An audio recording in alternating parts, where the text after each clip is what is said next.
கிறிஸ்துவுக்குள் மிகவும் பிரியமான தேவனுடைய பிள்ளைகளே, இந்த காலை நேரத்திலே உங்களை சந்திப்பதிலே மிகுந்த மகிழ்ச்சி அடைகிறேன்.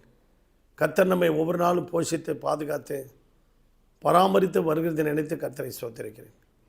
சென்னையில் வேளச்சேரியில் ஏழிமேஜி சபை வழங்கும் அனுதினம் அண்ணா. ஆண்டவராகிய இயேசு கிறிஸ்து அனுதினமும் 5 நிமிடம் உங்களோடு. இந்த நாளிலும் தியானத்துக்கு எடுத்துக்கொண்ட வேத வசனம் 1 கொரிந்தியர் 6ஆம் அதிகாரம் 6-7 வசனங்களை நாம் பார்க்கும்போது, நீங்கள் ஏன் அநியாயத்தை சகித்து கொள்ளக்கூடாது? ஏன் ஒருவரோடு ஒருவர் வழக்காடுகிறீர்கள்? இது எவ்விதத்தில் நியாயம் என்று பவுல் கேட்குறார். நம்ம ஒருவரோட ஏதாவது ஒரு சின்ன பிரச்சனைனா, நீ தான் அந்த குற்றம், நீ தான் அந்த தப்பு செஞ்ச, இல்லை நீ தான் அந்த தப்பு செஞ்ச அப்படின்னு ஒருத்தருக்கு ஒருத்தர் வழக்காடுவாங்க. பார்த்தீங்களா, சண்டை போடுவாங்க பாருங்கள். அப்படியே யாராவது ஒருத்தர் பேசும்போது நீங்கள் பேசாமல் அமைதியாக போயிடுங்க, பொறுமையாக போயிடுங்க. அநியாயத்தை சகிச்சுட்டு போயிடுங்க. அவன் அநியாயமாக தான் அவங்கள திட்டுறான், என்னத்தை செய்யுது? ஆனால் இயேசு கிறிஸ்து எபிரேயர் 12ஆம் அதிகாரத்தில் நீங்கள் பாருங்கள், 1, 2, 3 வசனங்களை பாருங்கள். அவர் நமக்காக அவர் விபரீதங்களை சகித்தார், அவமானங்களை சகித்தார், நிந்தையை சகித்தார், எல்லாவற்றையும் சகித்தார். அப்படியாக அமெரிக்க அதிபர் லிங்கன், ஆபிரகாம் லிங்கன் ஒரு மேடையில் பேசி கொண்டிருக்கிறார்.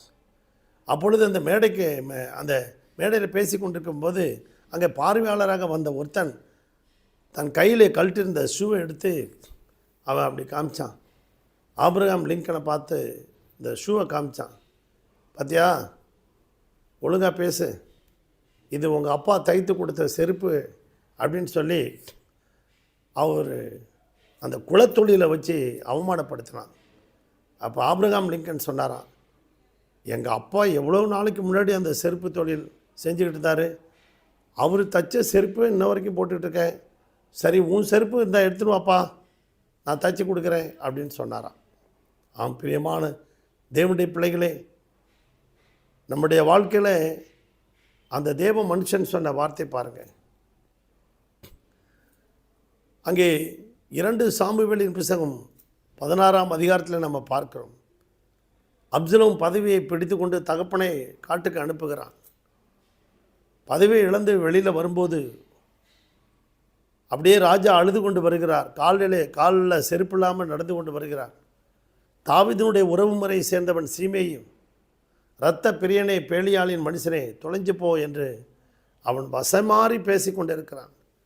அப்பொழுது அவன் உடன் ஊழியர், தாவீதினுடைய உடன் ஊழியர் சொல்கிறான், ராஜா, அந்த செத்த நாய் இப்படி பேசிகிட்டு இருக்கான், அமைதியாக இருக்கிறீங்களே? இல்லைப்பா, கர்த்தர் இப்பொழுது அவனை பேச சொல்லியிருக்காருன்னு சொல்லி தாவீது அநியாயத்தை சகித்து கொண்டார். இந்த சத்தத்தை கேட்டுக்கொண்டிருக்க அன்பு தேவனுடைய பிள்ளைகளை, உலக பிரகாரமான ஒரு மனுஷன் கூட, பேரறிஞர் அண்ணாதுரை அவர்களை ஒரு மனுஷன் நீ வேசியின் மகன் என்று சொல்லிவிட்டார். அப்பொழுது இங்கே வா தம்பி, நீ இந்த வார்த்தையை காஞ்சிபுரம் பஸ் ஸ்டாண்டில் ஒரு போர்டு தரேன், ஒரு சாக் பீஸ் தரேன், அதில் எழுது, அறிஞர் அண்ணாதுரை ஒரு வேசியின் மகன் எழுதுப்பா அப்படின்னாராம். அதனால தான் அவருடைய கல்லறையில் மெரினா பீச்சில் எதையும் தாங்கும் இதயம் இங்கே உறங்கி கொண்டிருக்கிறது என்று சொன்னாராம். அவர் ஒரு ரகசிய கிறிஸ்தவராகவே இருந்திருக்கிறார். இந்த சத்தத்தை கேட்டுக்கொண்டிருக்க அன்பு தேவனுடைய பிள்ளைகளே, எல்லாவற்றையும் சகித்து கொண்ட தாவீது திரும்பவும் காட்டிலேருந்து வரும்போது அவன் ராஜாவாக அவன் அரியணையிலே உட்கார போகும்போது அந்த சீமையை ராஜாவுடைய காலில் விழுந்து வணங்குகிறான். பொறுமையை சகித்து கொண்டதுனால, அவன் எல்லாவற்றையும் நிந்தையை சகித்து கொண்டதுனால, அவமானத்தை சகித்து கொண்டதுனால, எதுவுமே வழக்காடாக அமைதியாக இருந்ததுனால அந்த எதிரி கூட அவன் காலில் விழுந்து வணங்கினான். இந்த சத்தத்தை கேட்டுக்கொண்டிருக்க அன்பு தேவனுடைய பிள்ளைகளை, இயேசு எல்லாவற்றையும் உங்களுக்காக சிலுவையிலே சகித்தார். நீங்களும் நானும் சகித்து அவரை போல வாழ்வோமா? கர்த்தர் நம்மை ஆசீர்வதிப்பாராக. இது கர்த்தருடைய நாள்.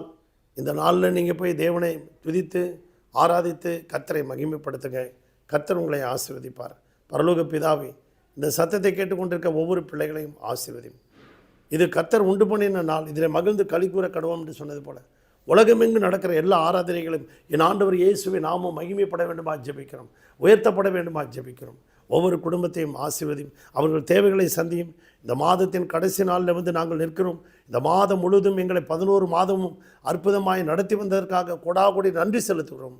ஒவ்வொரு குடும்பத்தையும் ஆசீர்வதியும். இயேசுவின் நாமத்தில் பிதாவே, ஆமென். God bless you.